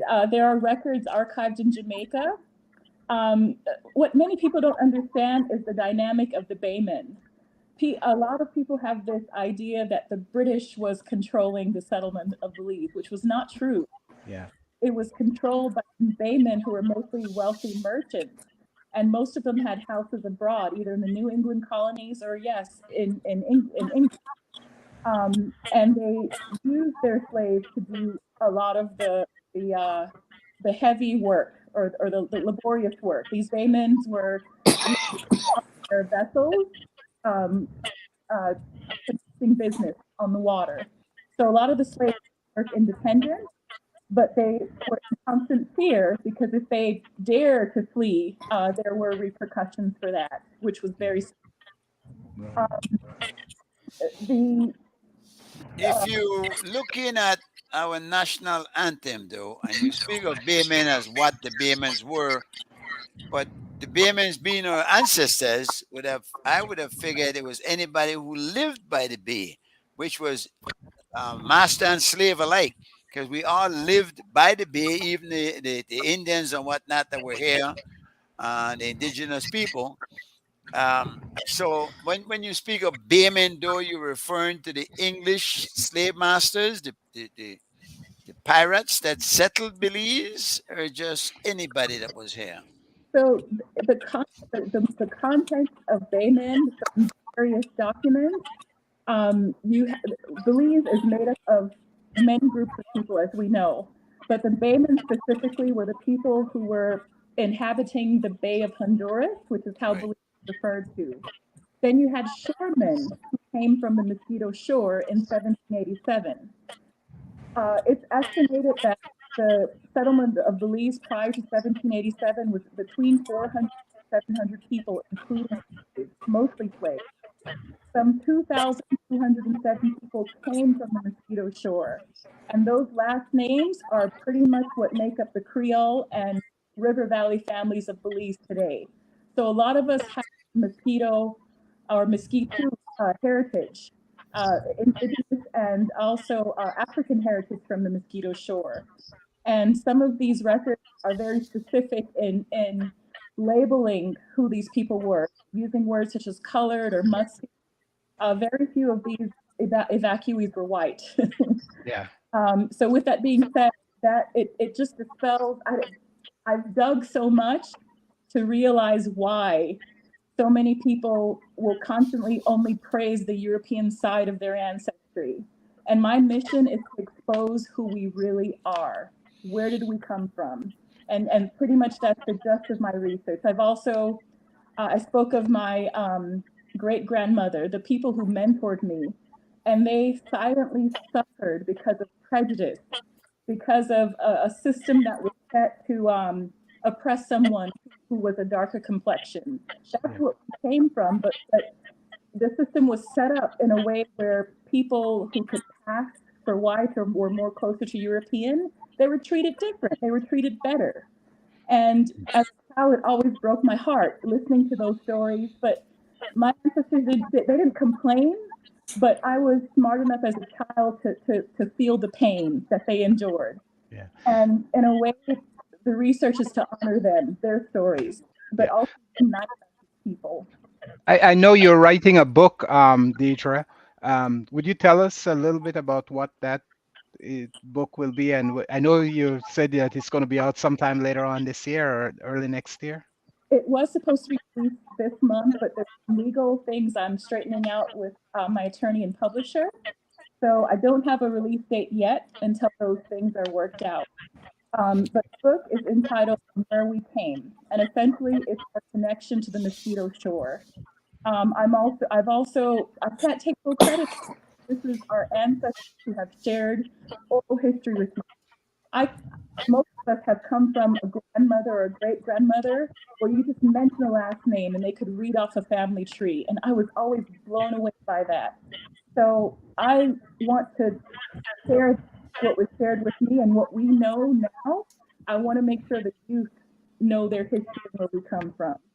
I also want to take away that stigma. What is wrong with being proud of having African heritage? What is wrong with being proud of having indigenous heritage? Yeah. You know, we are all connected. So I hope this book will shed some light on those connections and get rid of those stigmas that have infected many books for centuries. Well, utopia. I don't know. Because at the end of what I have found is that it's ridiculous that anybody in Belize would be racist one side or the other, because we're in our veins flow all these different ethnic groups. We in particular, a person like most of us here who are even Gregory, because I'm sure he has within him a little Caucasian flowing, whether he knows No, it or I not. don't. Oh yeah, you're right. All You're right. African. Right, you must be. You probably more white than black. But no, I'm saying we in Belizeans, because we don't know, and a lot of people are getting surprised when they do this DNA testing that they have relatives in Scotland, in some faraway European country. So we don't know, and in fact, some of us who are clearer complexion have more African in us than some of the ones who are darker complexion, but somehow it just, I mean, along the way, different shades. Yeah. So we should not at all, in particular a place like Belize, we should not be racist and Well, it is. prejudiced against each other. It is. It is. You know, I did my DNA search, and then I traced through the parliamentary records, and I found that one of my great grandmother on my mother's side, she actually owned slaves.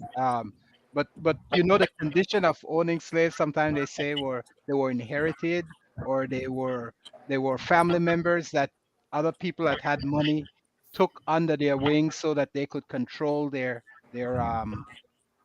what happens to them and so forth. So there are all kind of dynamics to slavery and how it is, and the issue of family racism and just racism and colorism is a big issue in Belize, and there are lots of reasons why it exists.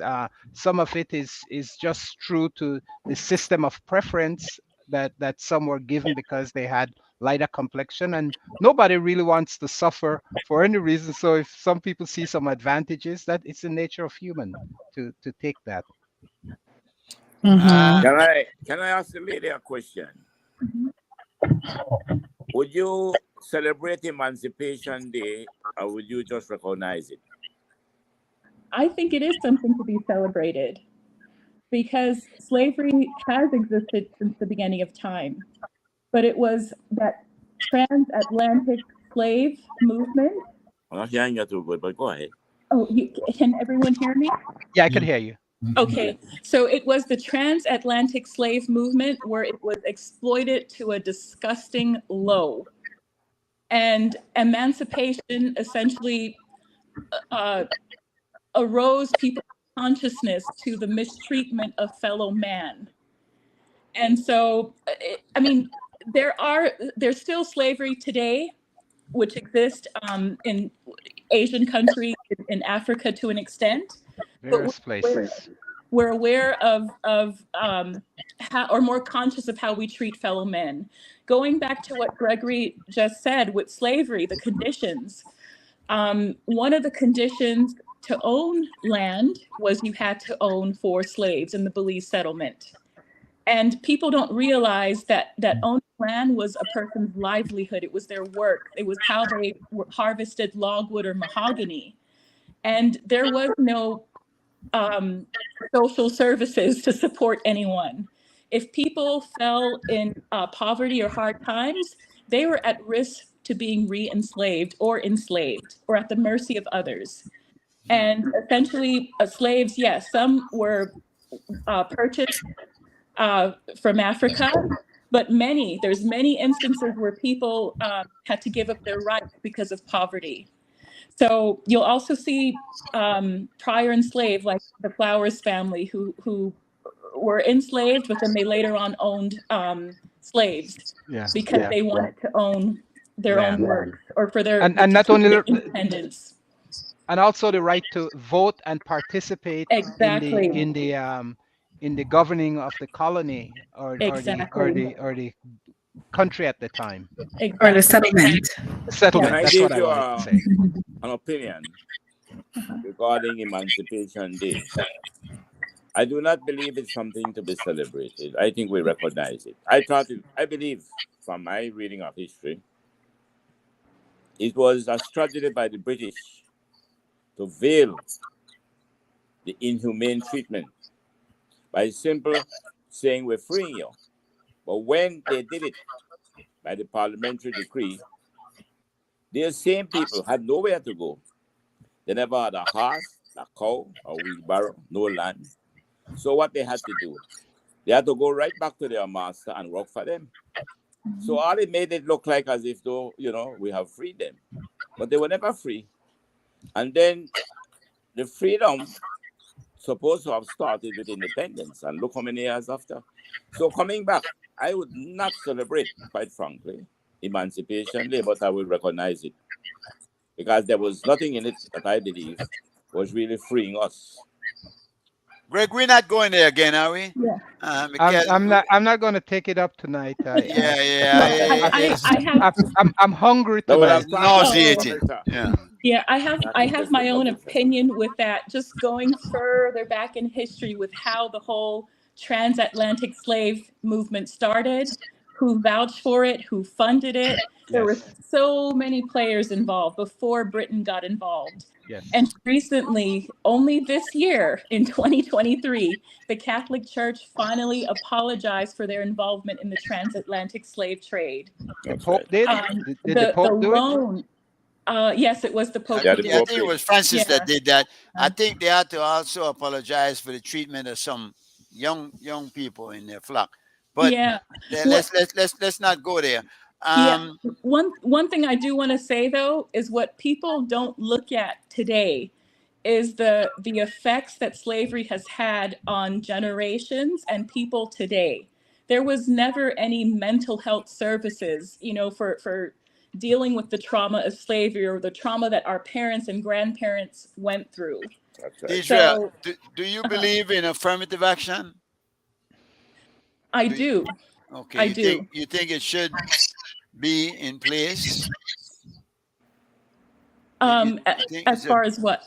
well, is it a good thing or a bad thing? Because of affirmative action, of course, making provision for people from a disenfranchised background being able to get employment where they ordinarily would not, or maybe not even be as qualified as somebody else to. So It's never about qualified, G Mike. It's always about giving opportunity. I don't think in any of these conditions of affirmative action, the people that are participating are people that are less qualified. It is people that probably did not have the opportunity. When Harvard takes a student that is black, it's not that they're taking an unqualified student. That has never been the case of it.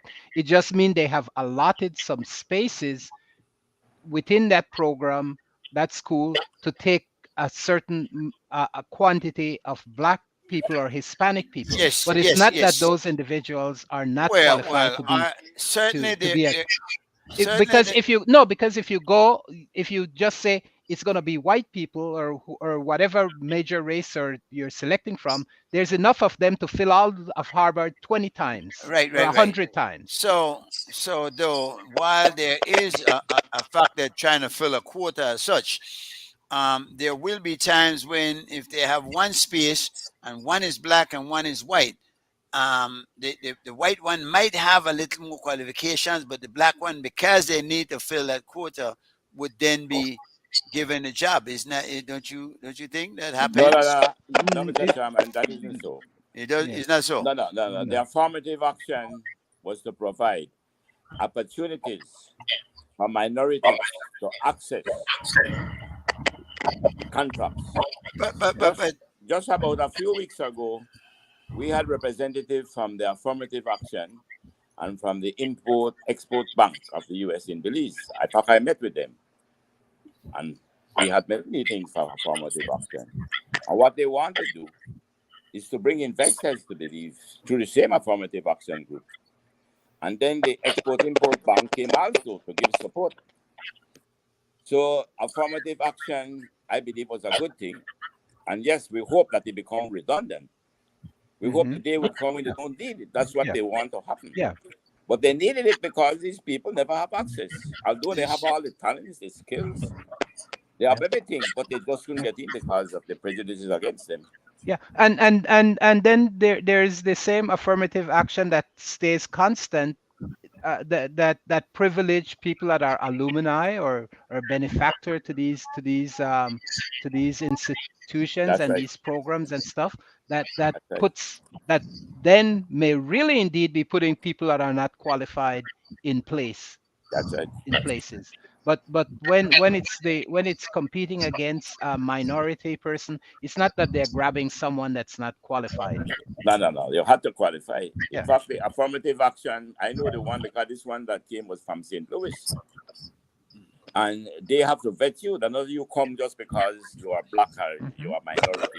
But Joe, you'd have to explain that affirmative action. How does that come into investment? Because is that we're getting some people as opposed to other people? I mean, No, what happened is that there are some people, and I would say some Belizeans, that saw where they could bring minorities from the U.S. to invest in Belize. This had nothing to do with government. This was strictly, and I was involved in it as a private sector person.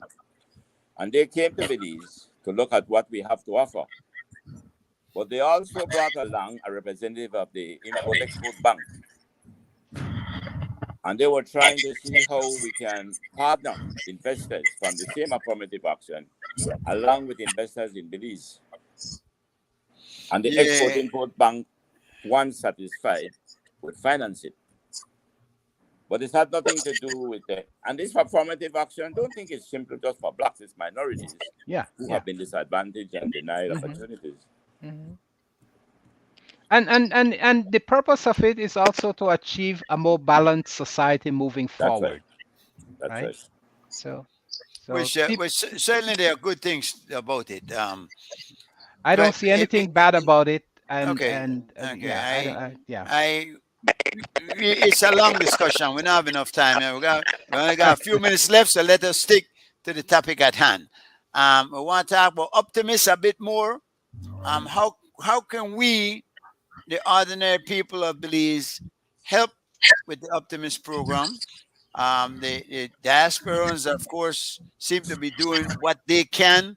What can the Belizeans at home do? Well, apart from going to the show and 22nd and 23rd September. And see, 22nd and 23rd. What can we do to promote the Optimist movement and move it forward? Ray? We need the talented, skilled people to step forward, become members, and say, "Hey, I have something to offer. You provide the platform or the foundation. I have the skills, I have the talent, and just give me the kids." Yeah. So you could develop different chapters and different speciality to do different things based on the skill set of those people that step forward. I like how you said it. Definitely. Are you going to have a membership drive at any point? We do, definitely. We could get somebody like Deetra in there, and we get some kids interested in research and want to know how to do it, how to find out where my mom, my pa come from and why they behave the way they behave. And you think there's a connection then? Oh, you tell me. Interesting. Okay. That's whole oral history. I just love it, Deetra. I love it. Well, guys, that's where a lot of data comes from. Can I give a bit of advice to the Optimist group? Yes, sir. Yes, sir. Let me say this to you. The performing arts has the potential to become an industry in Belize. For us to succeed, we have to make sure that those people who have taken their talents and developing the skills can earn a living from it. The days have gone when we are go at the Bliss Institute and let our children and others perform free. No, we have to see the performing arts as an industry where people can earn a living. Because in America, the performing arts is the #1 contributor to the GDP. And in the Caribbean, entertainment, it has developed to the point that it's become now one of the great contributors, like in Barbados, and especially in Jamaica. Right. Because they have put a lot of investment into it. Yes. So I would say this, that Belize has the potential. And what happens with the performing arts, you can export it. And Belize market for the performing arts is not just the 400,000. It's also that 1 million tourists visiting Belize. Yep. Right. Kind of like sewing. I invested in the performing arts, not as a businessman to invest. And I invested at things that they did, and we won it. Yes, I get back some of the money, but it was not that. The idea was, let's try to turn the performing arts into an industry and stop the belief that people want to go perform free.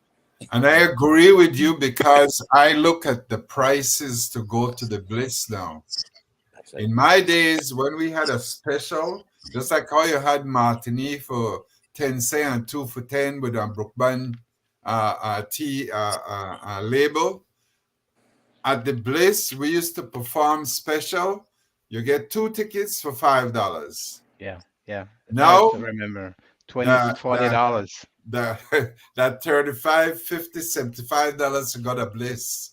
So yes, the opportunity is there for people to get paid, and I agree with you. that this is what we should look forward to. And Mr. Ray, do you know what they were paying just recently at the Marianne Jones? For the concert. Yeah. You know what they were paying? Right. That's right. All Yes. That's Yeah. right. So it tells you they have the potential.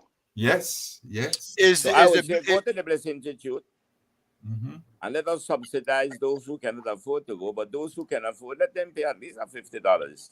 Yeah. Yeah. Yeah. Is the Bliss adequate for such performances, Ray? Are you happy with the conditions there, the whole environment? I am very happy with it. My only my understanding is that the AC in the audience doesn't work too well sometimes. That's what I heard.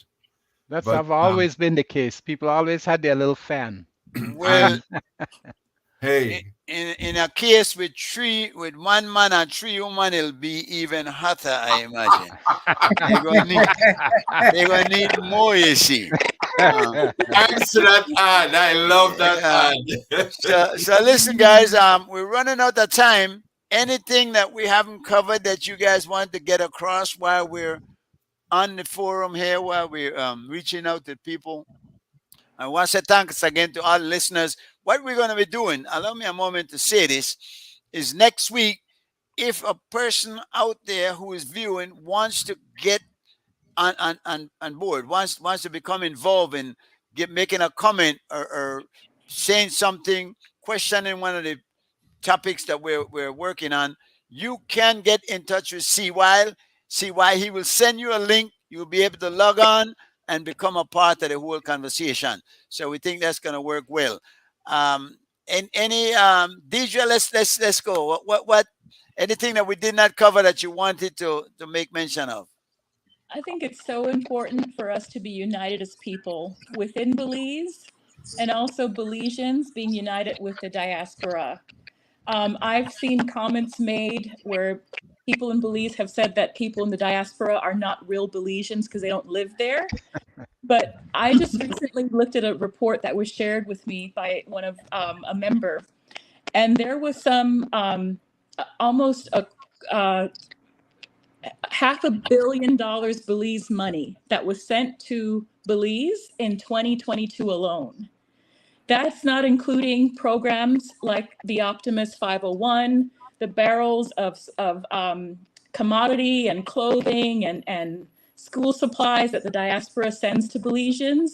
We love our people. Part of why I do this research is to connect us as people. We need more of that. And that will be my life mission, is to make sure we're connected, all of us. Let's come together and stay optimistic. Yes, Lisa, absolutely. any words before you leave? Any? Yes. What I would like to say to all our viewers and at home and here abroad in the diaspora, I'd like them to come together and assist one another. We want to see our country developed. It's beautiful. We do not want to continue to exploit ourselves, but develop ourselves to a better Belize. I've seen a lot of slogans out there, better Belize it. Well, we want to better Belize it, but we need people. We need you. We need every one of us to come together.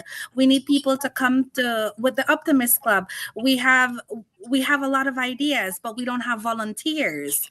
We're looking for members and volunteers. It's very hard to do it with just the managing body. So we need volunteers. We need members. And the same thing, I wanna make mention. Ray mentioned that you could come to us, bring your idea, you bring your skill, your talent, and we could work from there. The sewing program started from someone's idea in the Optimist Club, Miss Ursula Griffith. She came with she came to us and she said, listen, I know how to sew. I would like to teach the kids how to sew. And this is exactly the kind of people we need. People that already have great talented skills. We just need to develop ourselves. We can do it, and we are strong enough to do it. We will get the resources. we just need somebody to be dedicated to it, and we're working on it. Wonderful. Ray, you went first. Let's go last. And I'll just follow up on what Lisa said, that it took a humble teacher to have come and join Optimist and say, listen, I can sew. Let me teach the kids to sew. We need the research. We need the attorney. We need the customs officer. We need the police officer. Come forward and tell us what you can do. We're going to provide the kids for you. If that is your passion, hey, we have the sources for you and we'll do it. So, I mean, you don't have to be a member. You don't have to be a member. You don't have to come to every meeting at all. No way. We have that category, Friends of the Optimists. Yes, you'll pay your dues so that you could feel a part and feel belong and feel committed. And you can be a friend and you don't have to come to meeting on Zoom. Or you could just log in when you want and when you don't want, because you will have your responsibility. We're going to give you your kids. And if you, Deetra, and anybody else out, Mr. Morrison, you want to do it on Zoom with the kids in Belize, we're going to provide that platform for you also. Wonderful. And of course, the show is again the 22nd and 23rd at the Bliss Institute. And it's entitled One Man and a Tree Lady. And the tree thing. And the tree thing. I know the spelling. Yeah, I know the spelling of tree. Than a tree now. Right. real Creole. Yeah. One more thing. Yeah, man, go ahead. And for those in the diaspora who will not be able to make the live show in Belize City, Friday night, the 22nd, we're also having a virtual show. You can purchase the virtual show and you can watch the show live streaming like we are doing right now. Yes. So, and it's only perfect. On Friday. So we're trying to get everybody involved. So there is a virtual streaming show on Friday, the 22nd. Okay. Wonderful. Panelists, Joe, Gregory? Well, I just want to say we all know that people that help people and makes the world go around, and it also deepens our purpose in life. So my hat's off to you guys as you celebrate the optimist in you and in all of us. Thank you. Joe, you were late this evening and you got some penance to pay. Yeah. All right. I must say that tonight I feel very dignified to be on this show among three of Belizean icons. I listen to you all, and it makes me feel more and more that we do have it. Let's go forward together. Wonderful. Absolutely. Let's be optimistic, guys. Thanks a lot. Ray, a pleasure. Deidre, Lisa, thank you very much. Which one of the ladies could not? Miss Olivia. Olivia. Unfortunately, we did not get to hear from her a lot. Yeah, she dropped off. Yeah. I think technical difficulties, I'm sure. But listen, thank you guys very much. Please tune in at any time and join us in our conversation. Like I said, what we're going to be doing from next week is that we'll be sending link to whoever wants to be a part of the show and wants to add on, if only for a few minutes or a few questions. Feel free to join us. See you again next week, same time, same place. And I hope to have Deetra back again so that we could dig more into research. Indeed. Indeed. See why? Give Lisa name to take us out of here. Where are they? Thank you, guys. Good night. Thanks a lot. Good night, everybody. Thank you all. Sweet Belizean. Yeah. Anthony know him in the top ball when he sing that song, you know. He did, huh? Respect. Respect. I'm a beautiful Belizean. Hey. She don't want no waste man, but I had the base man. Somebody feel the pain pony now in this situation. She know the chase man, only know just in case man. She need a king for rule the nation. Pay attention, she don't want no distraction, no complication, subtraction. She don't have to come for bail you out of station. Who wanted there for help raise little man? You know they compromise your beauty. Other woman have to bow down and curse it. You are the backbone for the country. Hold your head high, perform your duty. Material wifey, you have your own man, so you're not thirsty. No side chick, try play you dirty. Marry sharp, no this saucy. Good Lord, have mercy.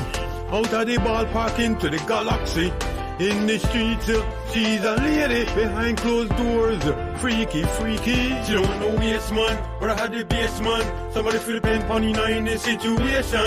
She know the chase man, only know just in case man. She need a king for rule the nation.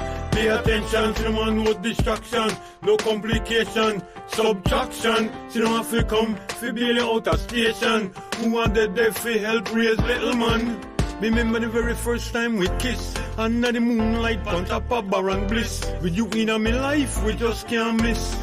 Hey, so sweetness. Jamaican when they can't asunder this. Couldn't find nobody better if they search Craigslist. Complexion like you get sun kiss. It's an honor. We call you me empress. She don't want no waste man, but I had the base man. Somebody feel the pain pony now in this situation. She know the chase man, only know just in case man. She need a king for rule the nation. Pay attention, she don't want no distraction, no complication, subtraction. She don't have to come for bail you out of station. Who wanted there for help raise little man? You know they compromise your beauty. Other woman have to bow down and curtsy. You are the backbone for the country. Hold your head high, perform your duty. Material wifey, you have your own man, so you're not thirsty. No side chick, try play you dirty. Marry sharp, no this saucy. Good Lord, have mercy. Out of the ballpark into the galaxy. In the streets, she's a lady behind closed doors.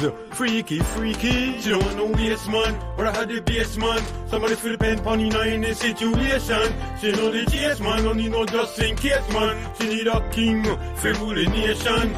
Pay attention, she don't want no distraction, no complication, subtraction. She don't have to come for bail you out of station. Who wanted there for help raise little man?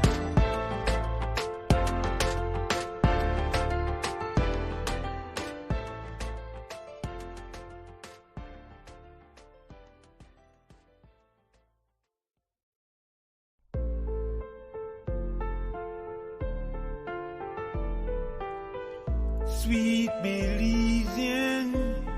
Yeah. Anthony know him to talk about when he sing that song, you know. Respect. All my beautiful Belize. Hey. She don't want no waste man, but I had the base man. Somebody feel the pain pony now in this situation. She know the chase man, only know just in case man. She need a king for rule the nation. Pay attention, she don't want no distraction, no complication, subtraction. She don't have to come for bail you out of station. Who wanted there for help raise little man? You know they compromise your beauty. Other woman have to bow down and curtsy. You are the backbone for the country. Hold your head high, perform your duty. Material wifey, you have your own man, so you're not thirsty. No side chick, try play you dirty. Marry sharp, no this saucy. Good Lord, have mercy. Out of the ballpark into the galaxy. In the streets, she's a